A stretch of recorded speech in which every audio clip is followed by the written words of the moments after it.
Good morning and welcome to morning meditation. I apologize for the lateness. It got out today, but we did have seniors Bible study. The teens are gone at camp. A lot of things going on around the church, and we praise God for being busy. Galatians 6:1, where we left off.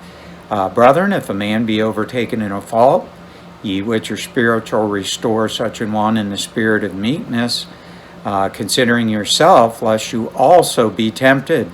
And so last time we talked about the possibility. I want to review the prerequisite, ye which are spiritual.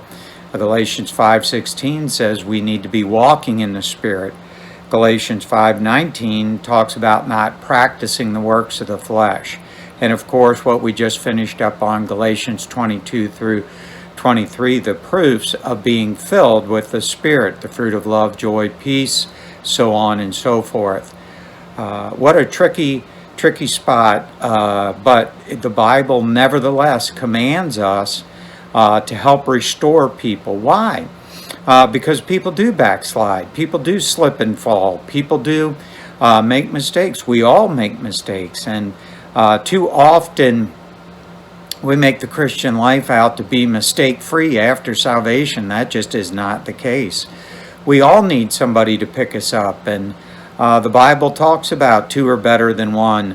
For if your brother fall, you'll be able to help them up. And that's the ministry of the church. It's not a museum displaying relics of piety, but it is a hospital where we can be helped and where we can help other people. And so we want to talk about the process today. Restore such an one. Restore means to mend, to put back together. Boy, I applaud people that can restore vehicles, and I love to see old cars, 1930s and 40s and 50s, where the car was rusty and all they had was a frame and some work, and they just brought that thing back to life, restored it. I like that because that's what God will do for us. He can restore us, bring us back, and He uses other people to do that, and we need to be willing to be used. If a person be overtaken in a fault, many times we just don't realize, and we talked about blind spots, but we just don't realize when we're overtaken by a fault. Can I say this, Christian? Be humble. Be humble. Pride destroys so many Christians. They just can't take correction, won't take correction. Boy, they're just right about everything, and that just makes you wrong about everything. Too many Christians just lifted up in pride. If God sends a good Christian brother or sister and you know that they're walking with God and they come to you in a humble spirit saying you ought to check this out, check it out. Just like the story of some of the first African natives that were converted, David Livingstone doing a wonderful work there in Africa. They would each find a private path they would walk and go out to pray every day. And wonderful story about how to restore such an one. Many of the natives would say, brother, the grass is growing on your path. In other words, they hadn't been out there to pray for a while, because when they were consistent in their prayer life, they wore a path down in the grass.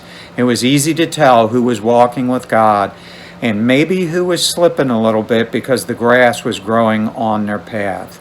Have I recently looked at our path to our prayer closet, to our Bible? Make sure that the grass is not growing before you take care of somebody else's path. But when we do, there's a process. And that process is to get the person to realize, hey, maybe the grass is growing. Maybe it needs a little bit of care. Maybe we all need that. And occasionally we need to check ourselves out. And there's some prudence in the spirit of meekness. Today there's this Christian idea that we can just blow everybody up and, well, it's the truth. And it may be the truth, but I'm pretty sure Colossians says we're to speak the truth in love, and we're to speak it in grace, seasoned with salt, that we may know how we ought to answer every man. Christian, let's make sure we're in the restoration business. Restore that car. but make sure we're doing it with grace and meekness, and make sure that there isn't some pride in our life. God bless you, and I hope you have a wonderful day today.